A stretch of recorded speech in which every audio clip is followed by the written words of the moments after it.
আসসালামু আলাইকুম এভরিওয়ান।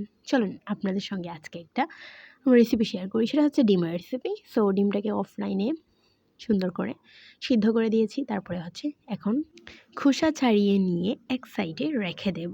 তারপরে আমি অফ ক্যামেরাতে পেঁয়াজ, রসুন, কাঁচামরিচ, আলু কেটে নিয়েছি। তারপরে ডিমটাকে দুই সাইড থেকে ভাগ করে দেব, 4 পিস করে নেব। এটা হচ্ছে এরকমভাবে করি কারণ হচ্ছে এখানে ডিমের ভিতরে মশলাটা ঢুকবে এবং সুন্দর করে কুক হবে। সো আমি এখানে কড়াই বসিয়ে নিয়েছি এবং এখানে পরিমাণ মতো তেল দিয়ে ডিমের মধ্যে দেওয়া হলুদ গুঁড়োকে ভালো করে মিশিয়ে আমি এখানে তেলের মধ্যে ছেড়ে দেব। এখানে কিন্তু অবশ্যই আপনাকে কুসুম যে সাইড দিকে আছে ওই দিকেই ঘুরিয়েই তেলে ছাড়তে হবে, তা না হলে এখান থেকে কুসুমটা খুলে চলে আসবে।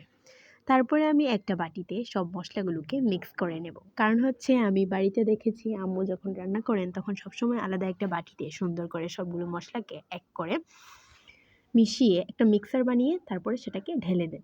তো এখানে আমি প্রথমেই লবণ দিয়ে দিয়েছি, তারপরে পাঁচফোড়ন দিয়ে দিয়েছি, এক এক করে ধনিয়ার গুঁড়া, হলুদের গুঁড়া সব কিছু দিয়ে এবারে পানি দিয়ে মিক্স করে নেব। করে এটাকে আমি এক সাইড করে রেখে দেব।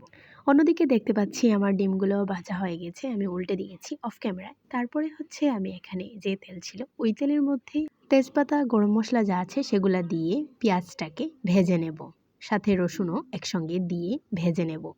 ততক্ষণ পর্যন্ত ভাজবো যতক্ষণ পর্যন্ত না এখান থেকে একটা সুন্দর স্মেল বেরোচ্ছে। এবারে মশলাগুলা এড করার পালা।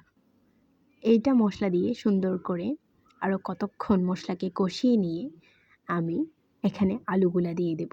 যেহেতু আমি আলুগুলাকে সিদ্ধ না করে দিয়েছি এজন্য আলুগুলা আগে দিয়ে তারপরে সিদ্ধ করে নিয়ে বাকি প্রসেস করব। তো 10 মিনিটের মতো রেখে দেওয়ার পর আমি দেখলাম যে আমার হয়ে এসেছে। এরপরে আমি ডিমগুলা ছেড়ে দিয়ে কাঁচামরিচ যে ফালি করে রেখেছিলাম সেইগুলাও দিয়ে দেব। এভাবে কিছুক্ষণ জাল করে নেওয়ার পর রেডি হয়ে যাবে আমার আজকের ডিম ভুনা রেসিপি। ছিল আজকের ভিডিও। আসসালামু আলাইকুম, আল্লাহ হাফেজ।